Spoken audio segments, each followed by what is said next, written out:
E aí, pessoal, aqui quem fala é o Douglas do canal Banido do Mundo e hoje eu irei falar sobre o livro de Jonas. Eu li esse livro alguns dias atrás e consegui puxar 4 pontos positivos e 3 pontos negativos. Eu irei citar inicialmente os pontos positivos e os negativos e ao decorrer aqui do nosso estudo a gente vai procurar fazer comparações com os dias atuais.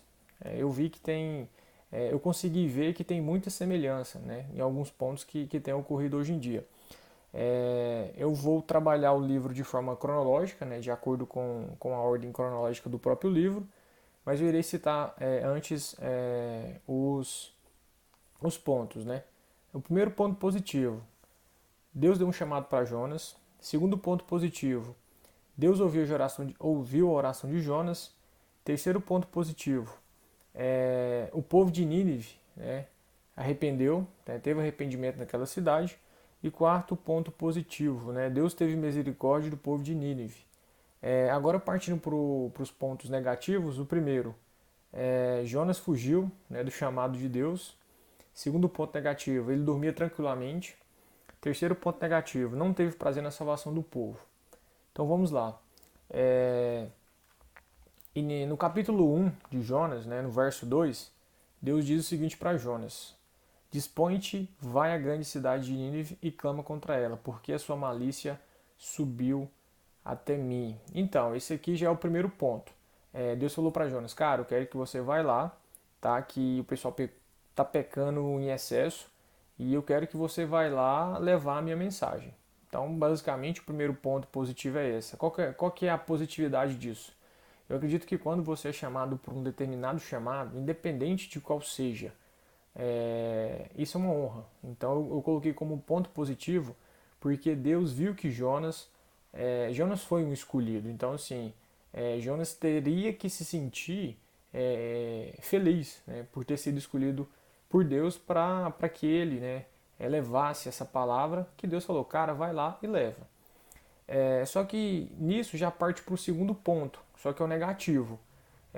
O que Jonas fez? Em vez de Jonas ir simplesmente, sem nenhum tipo de indagação, cara, vou, Deus, pode contar comigo que eu tô indo lá. Não, ele fez o que? Ele fugiu, né? Aí lá em Jonas, no capítulo 1, no verso 3, ele diz o seguinte, né? O verso. Jonas se dispôs, mas para fugir da presença do Senhor, para Tarsis. E tendo descido a Jope, achou um navio que ia para Tarsis, pagou, pois, a sua passagem e embarcou nele, para ir com eles para Tarsis, para longe da presença do Senhor. Então, a atitude de Jonas não foi de um servo obediente, né, à primeira ordenança, até porque ele deveria ter obedecido de cara, né? Cara, você vai lá, ele já tinha que ter ido. Não, ele fez o inverso, ele, cara, vou fugir. Então ele foi lá, pagou a passagem e sumiu, né? Foi para outro rumo. Falou para ir pro lado esquerdo e ele foi pro direito. Basicamente isso. Dando sequência no livro, depois que ele comprou a passagem, entrou no barco e ele no barco começou a acontecer alguns problemas, né? Lá em Jonas capítulo 1, no verso 5, diz o seguinte. Deixa eu até pegar aqui. Vamos lá. No capítulo 1, no verso 5, diz o seguinte: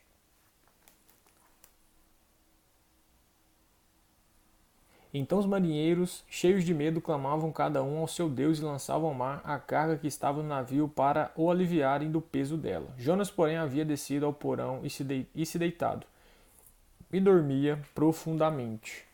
Então, na minha visão, esse dormir tranquilamente quer dizer o quê? Quer dizer um estado de despreocupação. E o que tem ocorrido nos dias de hoje? Se a gente fazer uma pequena analogia, os marinheiros estavam totalmente desesperados para que suas vidas fossem salvas, né? Então eles tentou jogar a carga, começou a clamar seus deuses. Então assim, a galera tava louca, louca, cara, que tempestade é essa? E tipo, o cara lá de boa. Então acontece, a gente fazendo uma pequena comparação nos dias de hoje, acontece o seguinte: mesmo em meio às dificuldades, né? O mundo de fato ele tem estado numa situação muito complicada. Quando a Bíblia fala que o mundo jaz do maligno, cara, a gente tem visualizado, né, que tem estado cada vez mais intenso, seja a maldade, seja a depravação e tantas outras coisas aí que têm ocorrido. E pode estar acontecendo que algumas pessoas estão desesperadas justamente para que eles consigam ter algum amparo, né, algum amparo para que eles consigam passar essa tempestade.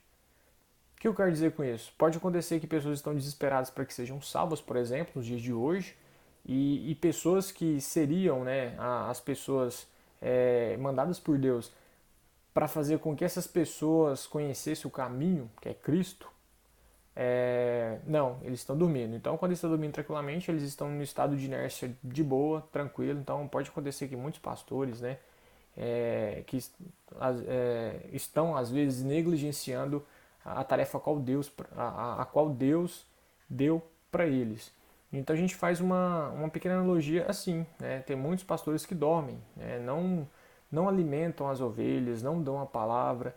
Então, nesse contexto de Jonas, a gente consegue ver uma semelhança, que eles queriam se salvar e Jonas estava tranquilo, né? Ele foi chamado para fazer uma missão, né?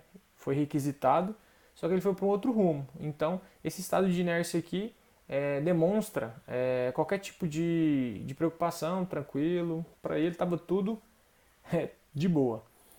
O outro ponto positivo que a gente consegue um pouco mais à frente, já no capítulo 2, voltando. Depois desse momento aqui, né, do capítulo 5, a gente parte para o 6 e diz o seguinte: Chegou-se a ele o mestre do navio e lhe disse: que se passa contigo, agarrado no sono? Levanta-te, invoca teu Deus, talvez assim esse Deus se lembre de nós para que não pereçamos. Então, o legal é que tipo, os caras fizeram as preces para os deuses dele e tipo, o João não estava nem aí. Ele falou: cara, chama também aí o seu Deus para ver se ele consegue resolver esse problema. Em seguida, os marinheiros diziam uns aos outros: Vinde, lancemos sorte para que saibamos por causa de quem nos sobreveio este mal. E lançaram sortes, e a sorte caiu sobre Jonas. Então, aqui já deixa claro, né, que depois que eles jogaram sorte, Jonas foi o culpado, né, de estar acontecendo aquilo tudo. Para você que conhece a história, depois desse momento ele é lançado ao mar. Nisso Deus manda o peixe, né, o grande peixe, para que venha e engula Jonas. Então Jonas é engolido pelo peixe, então que já entra no terceiro ponto, não, no segundo ponto positivo, que Deus ouviu a oração de Jonas. Jonas, né, quando que ele ouviu essa oração? No capítulo 2 que a gente vai ler aqui, a gente já consegue ver essa resposta. Então Jonas, do ventre do peixe, orou ao Senhor, seu Deus, e disse: Na minha angústia clamei ao Senhor, e ele me respondeu. Do ventre do abismo gritei, e tu me ouviste a voz. Pois me lançaste no profundo, no coração dos mares, e a corrente das águas me cercou. Todas as tuas ondas e as tuas vagas passaram por cima de mim. Então eu disse: Lançado estou de diante dos teus olhos. Tornarei porventura a ver o teu santo templo? As águas me cercaram até a alma.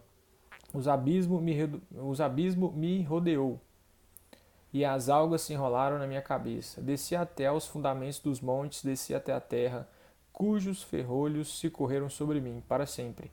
Contudo fizeste subir da sepultura a minha vida, ó Senhor meu Deus. Quando dentro de mim desfalecia minha alma, eu me lembrei do Senhor, e subiu a ti a minha oração e o teu santo templo. Do teu santo templo. Os que se entregam à idolatria vã, abandonam aquele que lhes é misericordioso, mas com a voz do agradecimento eu te oferecerei sacrifício, o que voltei pagarei. Ao Senhor pertence a salvação. Falou, pois, o Senhor ao peixe, e este vomitou a Jonas na terra. Então, depois desse clamor, ponto positivo, Deus ouviu a oração. E Deus ouve a oração. Nesse momento aqui, ele já estava desfalecendo e falou: cara, vou orar. Então ele fez essa prece aqui, essa oração para Deus, e Deus o escutou. Em seguida, né, outro ponto positivo, né, o pessoal de Nínive, eles tiveram arrependimento. No capítulo 3, do verso 5 e 6, Jonas 3, versos 5 e 6. Os ninivitas creram em Deus e proclamaram um jejum e revestiram-se de panos de saco, desde o maior até o menor. Chegou essa notícia ao rei de Nínive, ele levantou-se do seu trono, tirou de si as vestes reais, cobriu-se de pano de saco e assentou-se sobre a cinza. Nesse caso, Jonas ele foi vomitado pelo peixe ali em Nínive, acabou fazendo o que tinha que fazer desde o início, ele proclamou o que Deus mandou ele proclamar, para que o pessoal arrependesse, para que eles parassem de fazer as más obras, né, que eles estavam fazendo, e Deus fez com que a misericórdia dele fosse derramada pelo pessoal de Nínive. O quarto ponto aqui positivo, Deus teve a misericórdia, né, lá no verso 3, no Jonas capítulo 3, no verso 10, viu Deus o que fizeram, como se converteram do seu mau caminho, e Deus se arrependeu do mal que tinha dito lhes faria e não o fez. Então Jonas ele foi, pregou, o pessoal de Nínive lá no capítulo 3, versos 5 e 6, como a gente leu aqui anteriormente, se arrependeu, né, fizeram jejum, se humilharam perante Deus, porque o jejum e pães de saco se remetia à humilhação. Então eles se colocaram em humilhação diante de Deus, pedindo misericórdia, né, para que Deus não os destruísse, que foi a mensagem que Jonas disse, né, arrependei-vos para que vocês sejam salvos. E o último ponto que fecha a história, que é um ponto negativo, Jonas não teve prazer na salvação do povo. Olha que coisa mais eu achei interessante. Lá no verso, lá em Jonas 4, verso 1 e 2, diz o seguinte: com isso desgostou-se Jonas extremamente, ficou irado, e orou ao Senhor e disse: ah, Senhor, não foi isso que eu disse, estando ainda na minha terra? Por isso me adiantei, fugindo para Tarsis, pois sabia que és Deus clemente, misericordioso e tardio em irar-se e grande em benignidade, e te arrependes do mal, e que te arrependes do mal. Esse é o ponto que eu acho mais interessante de Jonas. É interessante no sentido de não que isso seja bacana, isso não é um sentimento bonito, muito menos legal. Isso aqui só mostra que Jonas não teve amor ao próximo. Então é outra analogia que eu faço com os dias de hoje.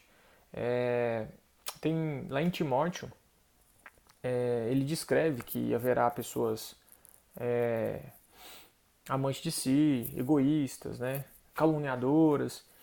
Então, basicamente, Jonas ele não teve afeição por essa salvação, ele não teve alegria pela salvação do povo de Nínive, né? Tanto que ele argumenta com Deus: eu sabia, Deus, que você iria perdoar esse povo, e por isso que eu não fui. Eu já me adiantei e fugi para o outro lado, porque eu sabia que eu proclamando o que o Senhor me mandou proclamar, faria com que eles se arrependessem e eles fossem salvos. Então, ele não teve prazer na salvação daquela cidade. Então isso demonstrou uma aversão ao povo. Ele não foi misericordioso, ele não se colocou no lugar da cidade. E se fosse ele naquela cidade? Será que ele pensaria da mesma forma que ele pensou por estar, a sorte, no caso é por estar em um outro lado da história? Será que ele sentiria felicidade em saber que uma outra pessoa que foi mandada para pregar e gerar um arrependimento e fazer com que ele fosse salvo se ele estivesse no lado do pessoal de Nínive, será que ele ia gostar dessa atitude dessa outra pessoa? Que no caso não fosse ele? Então, para finalizar, a história de Jonas eu acho ela bem interessante, justamente que esse sentimento de Jonas é que às vezes sempre vem, né, em nosso coração, bater em nosso coração, para que a gente não ame o próximo, para que a gente não ajude, né? A Bíblia também fala que a gente tem que amar o próximo, então quando a gente fala amar o próximo, a gente tem que ajudar, a gente tem que estar ali disponível de acordo com as nossas condições, claro. E infelizmente isso aqui que tem proliferado na esfera, né, de igreja, sociedade como um todo, não é só a questão dos irmãos da fé em si, que deveriam ter dado, devem dar exemplo. Muitos têm tido esse sentimento de Jonas, de não ter prazer na salvação. Então, quando as pessoas não têm prazer na salvação, praticamente elas não experimentou a verdadeira salvação. Porque a Bíblia como um todo, ela descreve que o homem, ele é indigno, né? Quando a Bíblia descreve que a gente é salvo pela graça, a graça ela é um favor imerecido de Deus, né? Todos estavam debaixo da ira. É claro, né? O plano de salvação de Deus já estava descrito desde a fundação, já estava tudo esquematizado de acordo com a vontade de Deus. Cristo pagou um alto preço e que possamos, né, ter como exemplo Cristo, que possamos amar o nosso próximo como Cristo amou, que possamos ser generosos como Cristo foi. Cristo sempre pregou a palavra, nunca cobrou, sempre sempre foi justo em todo o seu andar aqui na terra, que possamos ter como exemplo ele e que não venhamos ter o sentimento de Jonas, né? No final do livro, Deus ainda faz uma lição, resumida aqui o final, Deus dá uma lição de Jonas. Ele faz, deixa eu até ler aqui, lá no capítulo 4, verso 6. Então fez o Senhor Deus nascer uma planta que subiu por cima de Jonas, para que fizesse sombra sobre a sua cabeça, a fim de o livrar do seu desconforto.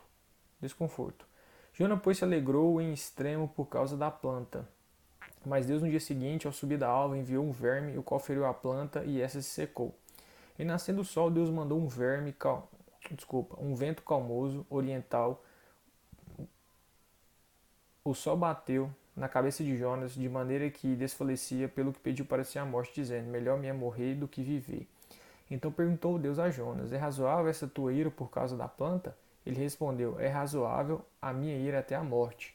Tornou o Senhor: tens compaixão da planta que te não custou nada, a planta que te não custou trabalho, a qual não fizeste crescer, nem uma noite nasceu e numa noite pereceu. E não hei de eu ter compaixão da grande cidade de Nínive, em que há mais de 120 mil pessoas que não sabem discernir entre a mão direita e a mão esquerda, e também muitos animais?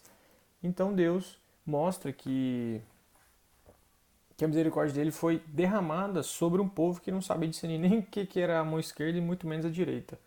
Então espero que essa mensagem possa fazer com que você reflita, né, sobre essa questão de amar o próximo, né, sobre essa questão daquelas pessoas que fogem do chamado de Deus. Não tem como, né, a gente conseguiu ver aqui na história de Jonas que ele fugiu, mas Deus foi lá. Então quer dizer que todo mundo que tem algum tipo de propósito específico, Deus vai trazer ele para esse propósito. Não adianta fugir, pode ser que demore, pode ser que ele pense que Deus esqueceu, mas não.